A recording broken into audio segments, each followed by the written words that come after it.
সুফিয়ানকে দেখে মোহাম্মদ জাফর ভীত হয়ে পড়লেও সেই ভয় সহসা প্রকাশ করতে চাইলেন না। তাই তো ভয়কে দূরে ঠেলে মৃদু হেসে বললেন, তুমি আসায় আমি খুব খুশি হয়েছি। আজ কতদিন পর তুমি এলে? সুফিয়ান মোহাম্মদ জাফরের কানে ফিসফিস করে বলে, আমি এবার এমনি এমনি আসিনি, কিছু উদ্দেশ্য নিয়ে এসেছি, যেটা তুমি নিশ্চয়ই বুঝতে পারছো, তাই না আঙ্কেল? মোহাম্মদ জাফর উত্তরে কী বলবেন ভেবে পেলেন না। এর মাঝেই সালমা বেগম বলে উঠলেন, তুমি কেন এসেছো এখানে? আবু সুফিয়ান খানিক হেসে বলল, ভয় পাবেন না আন্টি, আমি এখানে থাকতে আসিনি। এখানে আমি এসেছি যা একান্তই আমার, তা ফিরিয়ে নিয়ে যেতে। মানে কি বলতে চাচ্ছ তুমি? সুফিয়ান আর কথা না বাড়ি সরাসরি বলে, মাদ্রাসাকে চেনেন নিশ্চয়, আমি ওকে ফিরিয়ে নিতে এসেছি। ওর সাথে আমার বিয়ে হওয়ার কথা ছিল, মাঝখান থেকে ও পালিয়ে এসে আমার সব পরিকল্পনা ভেস্তে দিল। এখন আমি শুধু ওকে ফেরত চাই, আর কিছু না। ওমেরা কেঁপে উঠে সুফিয়ানের কথা শুনে বিড়বিড় করে বলে, তাহলে এই সেই লোক যার হাত থেকে মান্তাসা এখানে পালিয়ে এসেছে? সালমা বেগম বলে ওঠেন, তোমার সেই ইচ্ছা আর কোনো ক্রমেই পূরণ হবার নয়, কারণ ওই মেয়েটা এখন আমাদের বাড়ির বউ, তাই ওকে আমরা সবাই মিলে রক্ষা করব। সালমা বেগমের কথা যেন আবু সুফিয়ানের উপর বজ্রপাতের আঘাত হয়ে নামলো। সে চিৎকার করে উঠে বলল, এমনটা হতে পারে না। এমন সময় জাদ মান্তাসাকে নিয়ে সিঁড়ি বেয়ে নিচে নামতে নামতে বলল, কিন্তু এমনটাই হয়েছে। মান্তাসার পাশে অন্য একটি ছেলেকে দাঁড়িয়ে থাকতে দেখে সুফিয়ান হুশে উড়ে গেল। সে ক্রোধের সহিত তাকিয়ে থাকলো। জাদ নিচে নেমে মান্তাসার হাত শক্ত করে ধরে বলল, আমার স্ত্রীর দিকে অন্য কারো বদনজর আমি বরদাস্ত করব না। তাই ভালো হবে যদি আপনি নিজের নজর ঝুঁকিয়ে চলেন মিস্টার আবু সুফিয়ান। তুমি কি আমার ট্রেড দিচ্ছ? আবু সুফিয়ানের গম্ভীর স্বর। জাদ হেসে বলেন, ধরে নিন তাই। আবু সুফিয়ান এবার মোহাম্মদ জাফরের দিকে তাকিয়ে বলে, কাজটা তুমি ভালো করলে না আঙ্কেল। প্রথমত আমি ভেবেছিলাম তুমি শুধু এই মেয়েটাকে আশ্রয় দিয়েছ, তাই তোমার সাথে আলোচনা করে সব মিটমাট করে নেব। কিন্তু এখন তো দেখছি তুমি বেশ ভালোই গেম খেলছো। এই মেয়েকে নিজের পুত্রবধূ বানিয়ে নিয়েছো। বেশ বেশ, এটাকে আমি শত্রুতা হিসেবেই নিলাম। মনে করলাম তুমি এভাবে আমার সাথে চূড়ান্ত শত্রুতার সূত্রপাত করলে, এর ফল ভালো হবে না। আবু সুফিয়ান নিজের শত্রুতা বেশ ভালোভাবে পালন করে, আর তোমার থেকে ভালো তো কেউ সেটা জানে না। বলেই সে ফিরে যাদের দিকে তাকিয়ে বলে, আমার যখন যা পছন্দ হয় ঠিক তখন থেকেই সেটা নিতান্তই আমার। আজ অবধি কেউ আমার পছন্দের কিছু কেড়ে নেওয়ার দুঃসাহস দেখায়নি, যেটা তুমি দেখালে। এর ফল মোটেই ভালো হবে না। তুমি সাপের লেজে পা দিয়েছো, ছোবল তো তোমায় খেতেই হবে। আর আমার যা পছন্দ সেটাকে আমি আমার নিজের করে নেব। বলে মান্তাসার দিকে ফিরে বিদঘুটে হাসি দিয়ে বলে, ওরা সুযোগ যখন পেয়েছো, যত ইচ্ছা উড়ে নাও। আর বেশি দিন আর এই সুযোগ পাবে না। আমার কথা মিলে নিও, খুব শীঘ্রই তোমাকে আবারও আমার খাঁচায় বন্দি হয়ে জীবন পার করতে হবে। বলে আবু সুফিয়ান যাওয়ার জন্য পা বাড়ায়। মান্তাসা ভয়ে একদম মিলিয়ে যায়। যাদের হাত শক্ত করে ধরে। জাদ মান্তাসাকে অভয় বানিয়ে দিয়ে বলে, একদম ভয় পেও না তুমি, আমি আছি তোমার পাশে। যতক্ষণ আমার শরীরে প্রাণ আছে ততক্ষণ এই শয়তানটা তোমার গায়ে একটা আঁচড় কাটতে পারবে না। মান্তাসা যেন অনেকটা স্বস্তি পায়। জাদ মান্তাসাকে ছেড়ে কোপ নিয়ে সুফিয়ানের দিকে এগিয়ে নিতে চাচ্ছিল। তখনই সুফিয়ানের দুইজন তাকর তাকর বডিগার্ড এসে তার সম্মুখীন হয়, যার ফলে জাদ আর এগোতে পারে না।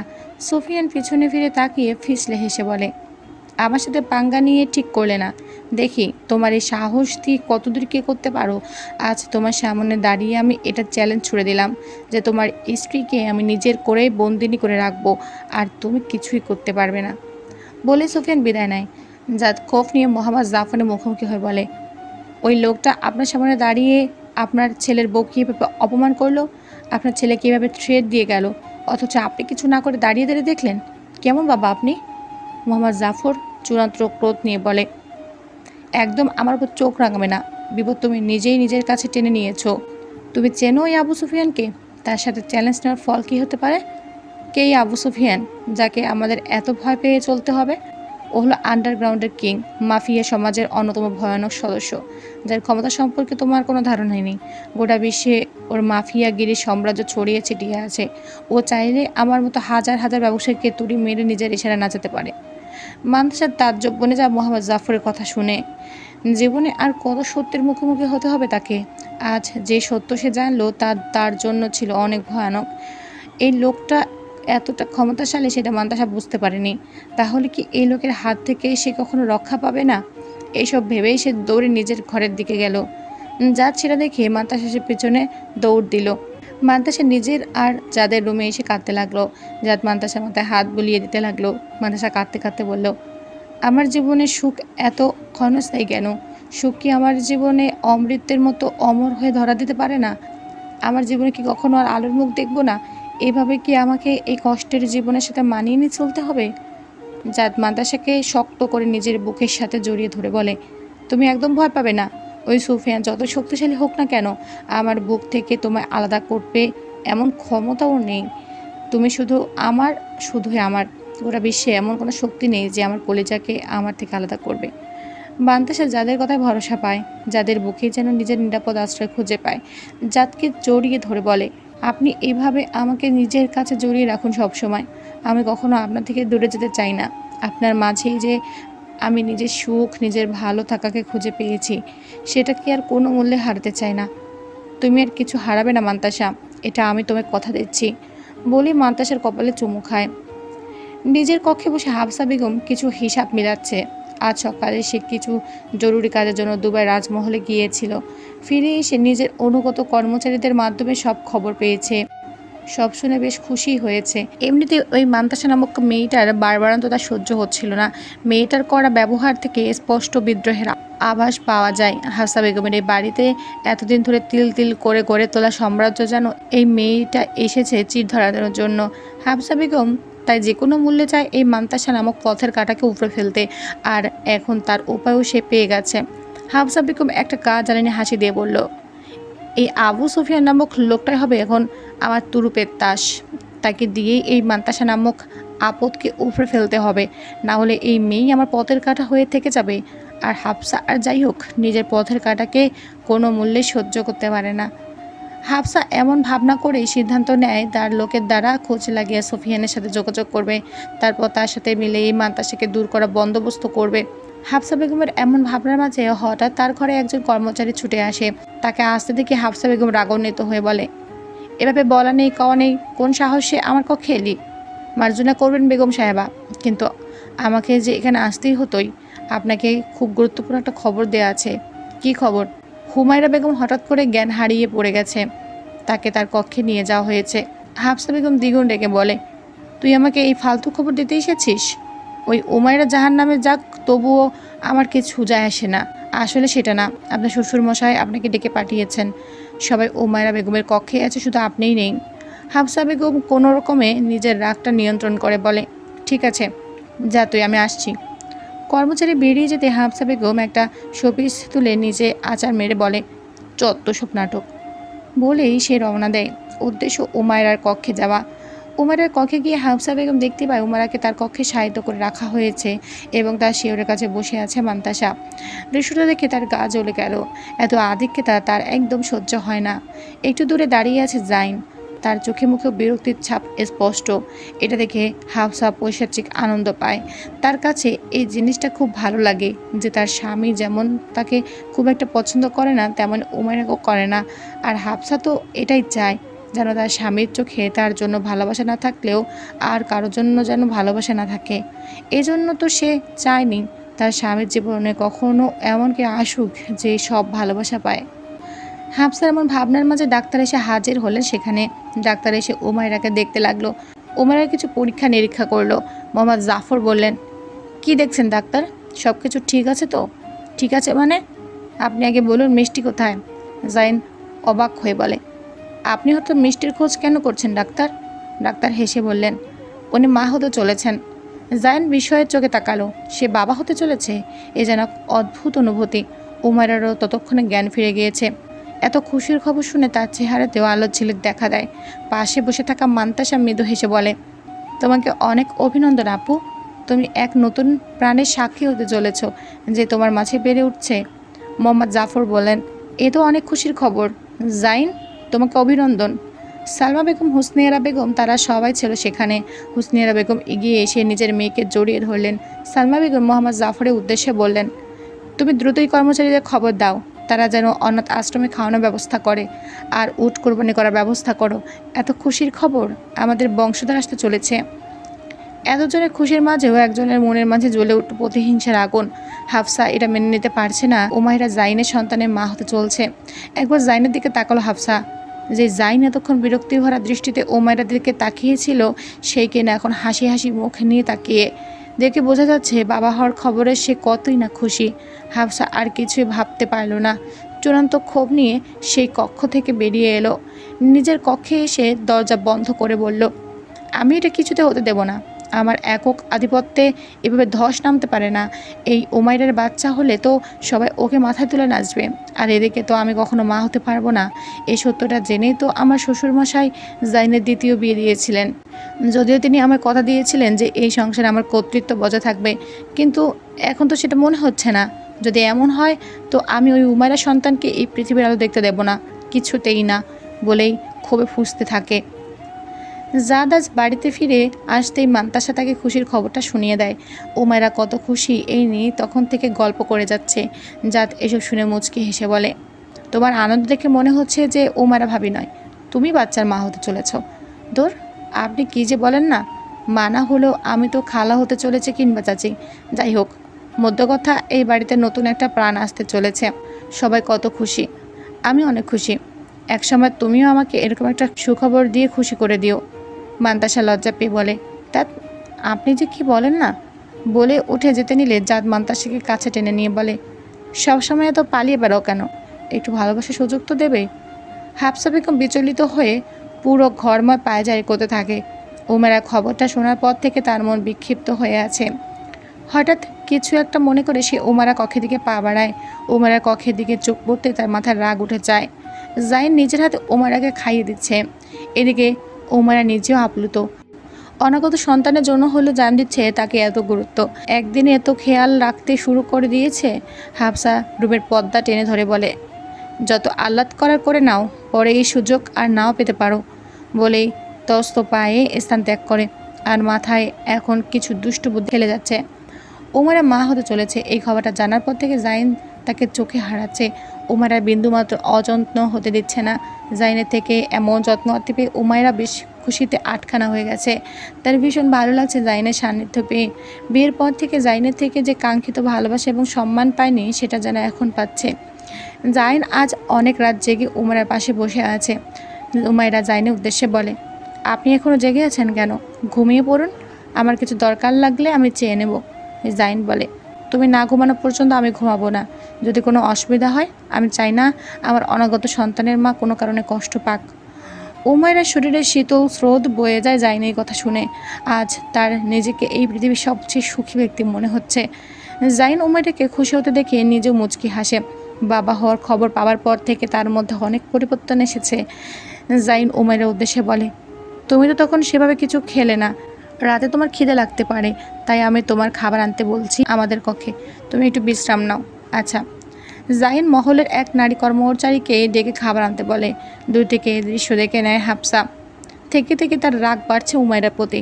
তাই এবার সে বলে ওঠে, এবার এই খাওয়াটাই তো শেষ খাওয়া হবে। নারী কর্মচারীটি খাবার নিতে যাচ্ছিল, তখন হাফসা তার পদ আটকে বলে, কোথায় যাচ্ছিস তুই? উমেরা বেগমের জন্য খাবার আনতে।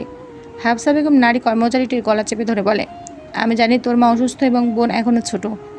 তোর মা বোনের ঠিকানাও আমি জানি। তুই যদি চাস ওদের কোনো ক্ষতি না হোক, তাহলে আমি যা বলছি তাই করতে হবে, বুঝতে পারছিস? জি জি, আপনি যা বলবেন তাই করব। হাফসা বেগম একটা শিশি ভর্তি বস্তু নারী কর্মচারীটির দিকে বাড়িয়ে দিয়ে বলে, এটা উমারা খাবারের সাথে মিশিয়ে দিবি। অতপর খাবার দিয়ে চেষ্টা করবি এই বাড়ি থেকে পালানোর। আর হ্যাঁ, ধরা পড়ে গেলে ভুলেও আমার নাম বলবি না, না হয় তোর মা বোনের মৃত্যু অনিবার্য। বুঝলি আমি কি বললাম? জি বেগম। এখন যা আমার সামনে থেকে। নারী কর্মচারীটি চলে যেতে হাফসা বেগম পাগলের মতো হাসতে শুরু করলো, যেন তার খুব অনেক দিনের ইচ্ছা আজ পূরণ হতে চলেছে। নিজের আধিপত্য বিস্তারের সাথে দাঁড়ানো সবাইকে সে নিজের কাঁটা হিসেবে বিবেচনা করবে এবং তাদের উপড়ে ফেলতে নিজের সর্বশক্তি প্রয়োগ করবে। নারী কর্মচারীটি ভয়ে ভয়ে কাবা কাবা হাতে খাবার নিয়ে উমারা কক্ষে এসে উপস্থিত হয়। জাইন তাকে দেখে জিজ্ঞেস করে, খাবার নিয়ে এসেছো? নারী কর্মচারীটি ভয়ে ভয়ে জবাব দেয়, জি। দাও তাহলে আমায়, আমি নিজের হাতে উমারাকে খাইয়ে দেব। উমারা ভীষণ খুশি আর জাইনের এই কথা শুনে। জাইন খাবারটা হাতে তুলে নিতেই নারী কর্মচারীটা দ্রুত কক্ষ থেকে বেরিয়ে যায়। এখনই তাকে পালাতে হবে। জাইন উমারাকে খাবারটা খাইয়ে দিতে যাবে, তার আগে মান্তাসা এসে খাবারটা ছুঁড়ে ফেলে দেয়। আচমকা এমন ঘটনায় জাইন ও ওমারা দুজনে হতবাক হয়ে যায়। মান্তাসা ভীষণ হাঁপাচ্ছিল। জাইন ডেকে বলে, কি হলো ওটা? উমেরা দেখতে পায় মেঝেতে পড়ে যাওয়া খাবারটা তার পোষা বিড়াল খেয়ে নিল এবং সাথে সাথে সেই বিড়ালটা কাতরাতে কাতরাতে মৃত্যুর কোলে ঢলে পড়ল। এই ভয়ানক দৃশ্য দেখে উমায়রা চেঁচিয়ে উঠল। জাইন উমায়রার কাছে এসে বলল, কি হয়েছে তোমার? উমায়রা বিড়ালটার দিকে ইশারা করলো। জাইনও সেদিকে তাকিয়ে অবাক হয়ে গেল। মান্তাসা বলতে লাগলো, আমি দূর থেকে দেখেছি যে ওই মেয়েটা এই কক্ষে প্রবেশের আগে খাবারে কিছু একটা মেশাচ্ছে। তখন আমি দৌড়ে দৌড়ে এখানে চলে আসি। জাইন বলে ওঠে, কে আমাদের এত বড় ক্ষতি করতে চায় আমাকে জানতে হবে। ওই মেয়েটা মনে হয় বেশি দূর যেতে পারে না, আমি দেখছি। তুমি উমারের পাশে থাকো। বলে জাইন দৌড়ে কক্ষ থেকে বেরিয়ে যায়। এদিকে নরম মনের উমাইরা কান্না শুরু করে দেয়। মান্তাসা তাকে সান্ত্বনা দিয়ে বলে, তুমি চিন্তা করো না আপু, কিচ্ছু হয়নি। উমাইরা কান্না মিশ্রিত স্বরে বলে, আমার অনাগত সন্তান যে এখনও পৃথিবীর আলো দেখেনি, তার সাথে কার এত শত্রুতা? কেন কেউ তার ক্ষতি করতে চায়? মান্তাসা বলে, আমি বোধহয় ব্যাপারটা আন্দাজ করতে পেরেছি যে কে এমনটা করেছে, কিন্তু প্রমাণ ছাড়া আমি কিছু বলতে চাই না। উমাইরা মান্তাসার কথা শুনে আঁতকে উঠল। এমন কে থাকতে পারে? এদিকে মহিলা কর্মচারীটা বেশি দূর পালাতে পারেনি। তার আগে জাইন সিকিউরিটি গার্ডের মাধ্যমে তাকে ধরে ফেলল। তাকে অনেকক্ষণ জিজ্ঞাসাবাদ করা হয়, কিন্তু হাফসার দেখানো ভয়ের জন্য সে মুখ খোলে না। অনেকক্ষণ চুপ থাকার পর বানিয়ে বানিয়ে বলে, তাকে একটা মুখোশ পরা লোক অনেক টাকার বিনিময়ে এমনটা করতে বলেছিল। সবাই এই কথাটা মেনে নিল। মান্তাসার মনে খটকা থেকেই যায়। এদিকে এই ঘটনার পর মোহাম্মদ জাফর বাড়ির নিরাপত্তা অনেক বাড়িয়ে দেয়। ওমের আশেপাশেও কড়াকড়ি করা হয়, যা হাফসার মাথা ব্যথার কারণ হয়ে ওঠে। এই ঘটনা কয়েকদিন পরে। মুখোমুখি দাঁড়িয়ে হাফসা বেগম এবং মান্তাসা। হাফসা বেগম মান্তাসার পাশ কাটিয়ে চলে যেতে নিলেই মান্তাসা বলে ওঠে, আপনি সেদিন উমাইরা আপুকে বিষ খাইয়ে মারার প্ল্যান করেছিলেন, তাই না? হাফসা রেগে বলে, এসব কি বলছো তুমি? কি প্রমাণ আছে তোমার কাছে? কোনো প্রমাণ ছাড়া তুমি আমার নামে এমন মিথ্যা অভিযোগ আনতে পারো না। মান্তাসা দৃঢ় কণ্ঠে বলে, এই বাড়িতে উমাইরা আপুর ক্ষতি করার মতো আপনি ছাড়া কেউ নেই। উমাইরা আপুর বাচ্চা হবার খবরটা পাওয়ার পর যে আপনার মুখটা কালো হয়ে গিয়েছিল, এটা আমি খেয়াল করেছি। তবে প্রমাণ নেই জন্য আপনার বিরুদ্ধে কোনো পদক্ষেপ নিতে পারছি না। তবে একটা কথা মনে রাখবেন, দ্বিতীয়বার আর এই ভুল করার চেষ্টা করবেন না। এরপর কিন্তু আমি উমাইরা আপুর সামনে ঢাল হয়ে দাঁড়াবো, কথাটা মাথায় রাখবেন। বলেই মান্তাসা চলে যায়। হাফসা বেগম সেদিকে তাকিয়ে বলে, এই মেয়েটার খুব বার বেড়েছে, এরও একটা ব্যবস্থা আমায় করতে হবে। জাদ ল্যাপটপে কী যেন জরুরি কাজ করছে, আর এদিকে মান্তাসা জাদের দিকে ফ্যাল ফ্যাল করে তাকিয়ে আছে। জাদ আর চোখে ব্যাপারটা খেয়াল করে কিছু বলে না। নিজের জরুরি কাজ শেষে মান্তাসার দিকে তাকাতেই দুজনের চোখাচোখি হয়ে যায়। সাথে সাথে মান্তাসা চোখ ফিরিয়ে নেয়। জাদ হালকা হেসে বলে, এভাবে লুকিয়ে লুকিয়ে আমাকে দেখতে হবে না, আমি তো পুরোপুরি তোমারই। যখন দেখতে ইচ্ছে হবে আমায় বলবে, আমি তোমার সামনে এসে দাঁড়াবো। আপনি যে কি বলেন না, প্রথম দিন দেখে আপনার কত গম্ভীর ভেবেছিলাম, আর এখন আপনার এ কোন রূপে সাক্ষী হচ্ছি। জাত মান্তাসাকে নিজের কাছে টেনে নিয়ে বলে, গম্ভীর আমি বাইরের মানুষের কাছে, কিন্তু নিজের স্ত্রীর কাছে কিসের গম্ভীর্য? তোমার কাছে আমি একদম খোলা বইয়ের মতো। বলেই আরক্তি মেশানো চোখে তাকায় মান্তাসার দিকে। মান্তাসাকে একদম নিজের বুকের সাথে জড়িয়ে নেয়। অতঃপর আরও কাছে এসে ভালোবাসা মাতিয়ে তোলে মান্তাসাকে। ভালোবাসা মেশানোর কিছু মুহূর্ত পার করার পর মান্তাসার কপালে হালকা করে একটা চুমু খায়।